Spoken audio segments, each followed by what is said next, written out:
As many of you out there know, the Nintendo 64 DD was a pretty ambitious add-on. There were numerous functions for the device, most of which had to do with enhancing games or providing new kinds of experiences. And of the 10 discs released for this failed add-on, there was one game that did something completely different than the rest of the bunch. Of course, I'm talking about the Randnet Disk. This is Danny from the Famicast, and today we're taking a look at the Randnet Disk for the 64 DD, a portal into the World Wide Web from the Nintendo 64. And the Randnet Disk came out on February 23rd, 2000, and made good on a lot of promises that Nintendo had originally intended to do with the system. Now, in order to make use of this disc fully, you had to have a Nintendo 64 DD modem, as well as a subscription to the Randnet service. Subscriptions had several different tiers and configurations, which I talked about in my previous Nintendo 64 DD overview video, but basically from about 1,500 yen a month, about $15 a month or so, interested gamers could have access to all of that Randnet had to offer. And believe it or not, this was surprisingly robust at the time.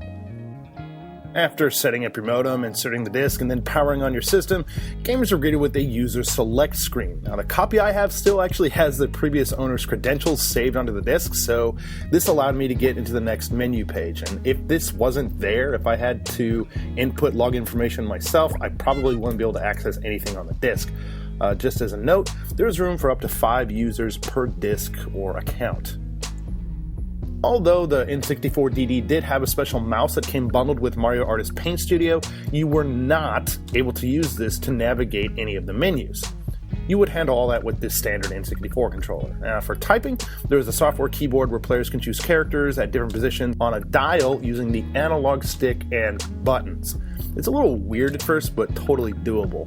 There's no menu music here too, so all we get is just a couple of beeps and boops when you're just kind of going between pages. Now, one other thing I noticed at the bottom of the screen is there's a place for a timer that would show you how long you've been connected to the net, and a bar that would be set aside to show what kind of website you're on, like the URL and all that. There were a lot of different things that users could do with the Randnet Disk. Now, from the top right of the menu are options for news, help, and mail. And underneath that, well, that's the place where you have the option to change between users. And with the servers down, there's really nothing that can be done with news at the moment. However, you are able to go into the help menu and go through various bits of information, kind of like what you're seeing right here. The mail is also still accessible, and the inbox on my disk still has some emails that were left from the previous user. Looks like some kind of emails between friends and some kind of promotional messages from Randnet. And you can actually even compose an email, but obviously you're not going to be able to send it anywhere. But it does give you a good idea exactly what text entry was like with the controller. And you could kind of see me struggling with typing right here. And special shout out to Kenichiro Aoki and his maybe daughter, Shigemi, who apparently used this service more than her dad. I don't know, it seemed like this was a father-daughter type of thing. It's kind of cool just to get a window into the past of how this was. Is this maybe some kind of breach of privacy? Yeah, probably, but you should have just deleted this stuff off your disk. Now, the bottom of the screen has 3 pretty large buttons that you can see here, and from left to right, let's break down what each of these would actually take you to. So on the far left, there's something called the DD Fan, and it says, "Let's get together, DD Game fans." And from the instruction books, it says, "This is a page made for everyone that's enjoying the 64 DD software. Share your game impressions, exchange information, and let's just have fun together." And now, there was a lot of stuff that you can do here. I was kind of double-checking information about this so users could participate in surveys, get access to exclusive character stamps that were called star characters, and also star collection. I saw this in an email that was still in that inbox. Something mentioned about that. Now, with these star characters and collection, basically, it's like a gotcha type of a thing. You had like 3 chances, I guess, per day to get like these new stamps that you could use in your email. Other things you could check out were a Mario Artist tip series, access to a Net Studio service for Mario Artist content, the communication kit, another Mario Artist disc actually also took care of the same thing. Basically ways you can access and share Mario Artist content. You could also participate in a national test competing with other people. This went over stuff like math and Japanese and like other subjects. There was an exclusive message board, and you can also check out upcoming 64DD games. Now, in the middle, we had something called the Ghetto mode. And the little thing here on the page says, get the games and goods that you want. And in the instruction manual, 64DD software and goods are all right here. Collect a lot and show off to your friends. Now, according to Nintendo's information page about the 64DD, about some of the features, here you'll be able to do the following. Shop online for Nintendo 64DD software, N64 peripherals, and original goods. By the way, a keyboard for the 64DD is going to be released exclusively here. That'll make emailing easier, right? And according to one of the resources I was using to find out a lot more information about this, it's called the Nintendo 64DD Laboratory. You could even order extra copies of 64DD games if you wanted, and there was even like a picture postcard service that you can use too. And with this service, you select a pre-made pattern, attach a message to it, and then send it wherever you want, probably just inside of Japan. And now the last thing on the far right was called the Netto Zaboon. Net Zaboon. And Zaboon is kind of like a play on like waves crashing into the wall, which is actually pretty fitting for this because the little text underneath this says, let's play around on the internet. And then in the instruction manual, Randnet original services and a whole lot of recommended web pages to check out. So this was basically just a way that you could search and surf the internet using Randnet's partner, Excite. Remember them? Most of the promised content that was talked about in these promotional materials, such as like a horse racing, F1, baseball magazines, a lot of this stuff never saw the light of day. Now, there was a page of links that users could access based on topics, so it could say something like anime, games, news, sports, etc.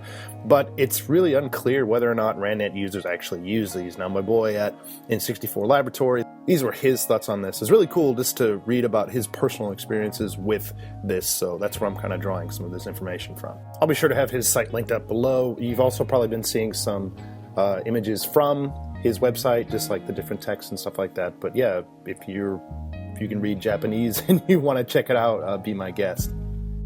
So we have all these menus, all these different buttons that you can click, but there was one other thing that you can do as like a shortcut into all sorts of different various actions, some stuff that you've already seen on screen, some stuff that you haven't. So using the R button, you're actually able to do this quick jump to these various actions, and it's all like laid out in a dial, kind of like based on where you move the analog stick. And now from the top moving clockwise, so right at 12 o'clock, we have a button for the internet. Next up, we have a button for reload. Then we have an option to cut the phone connection, because, hey, that stuff wasn't cheap back then, right? Next, you have access to Rand Ginko, or bank. More on that in just a few minutes here. Next, after that, at the very bottom, you have access to the main menu, just a quick way to get back there. And next, you have the mail, and then saved bookmarks, and then the ability to add a bookmark. Now, to the Rand Ginko, or Rand Bank. That is a service that gave Randnet users basically an avenue to pay for the extra services, like the planned special websites and mail magazines, stuff like that. So, in order to access this special paid content, you'd have to have money added from a credit card or bank transfer to get what they called tickets. And Rand Cash, the 64DD equivalent of digital cash, where 1 rand equals 1 yen, you would use these little digital amounts of cash to get this. Now, while most of this planned content never saw the light of day, the Rand Cash could be used on the Get Mall for purchases. And again, the guy at Nintendo 64DD Laboratory, he was talking about how he did some of this to buy some stuff. So you're probably wondering to yourself, so what if I click on any of these tabs that require an internet connection? So it's not too exciting, but I'll tell you a little bit about it. So basically, yeah, you won't be able to connect. So whenever you actually click one of these things, this accessing message will pop up on the screen, and at the same time, the modem that you have plugged into the 64 cartridge slot, it has this lamp on it that turns green. You can kind of see this here on the screen too. And without any active servers, this will sit for roughly a minute before it times out or until you cancel. So another thing that I was just checking out before I was making this video is obviously the instruction manual. There's a lot of really useful information in there, as well as a few really odd things. And one thing that I find that was kind of very of the time for me was the section about manners on the internet. And 3 points are kind of laid out here, with the first one telling people not to share their personal information with other people and to avoid meeting any new online friends in real life because it could be dangerous. The other 2 things they have are even a little bit more basic, with the second basically saying to refrain from using name calling and basically being a jerk. And now the third and final point that they wanted to bring home was basically for users to be acting the same on Randnet as you would be in real life. Now, even looking at Nintendo now, this isn't really surprising. I mean, for some, even in these days in Japan, the internet can be viewed as like this potentially scary place full of weirdos and people that are just looking to rip you off. And, well, to be fair, it's possible that at the time, for these Randnet users, the 64DD could have been their very first experience with the internet, for kids or adults. Now, what we might consider common sense as people that get on the internet and do stuff, probably wouldn't have been like that for people that were newbies to the World Wide Web. I mean, at any rate, I thought it was kind of cute to see that even back then, Nintendo was still trying to look out for gamers in their own way. Of course, as we all know by now, the Randnet Disk and all the features of the 64DD were not really too long for this world, due to numerous reasons, including the later-than-expected release date of the 64DD and just general disinterest in the device and the service. The announcement came in November 2000 that the Randnet services would be coming to a close on February 28, 2001. Basically, the Randnet Disk would be more or less unusable after that. The Randnet Disk is pretty much as good as a paperweight these days. I mean, you can't access any of the data like you could when the system was still in service. Still, it was interesting to see all the different things that you could do with the disk. Now, while I won't say that the disk is something that you should actively seek out, it's an interesting piece of history, and it's a great window into Nintendo's online past.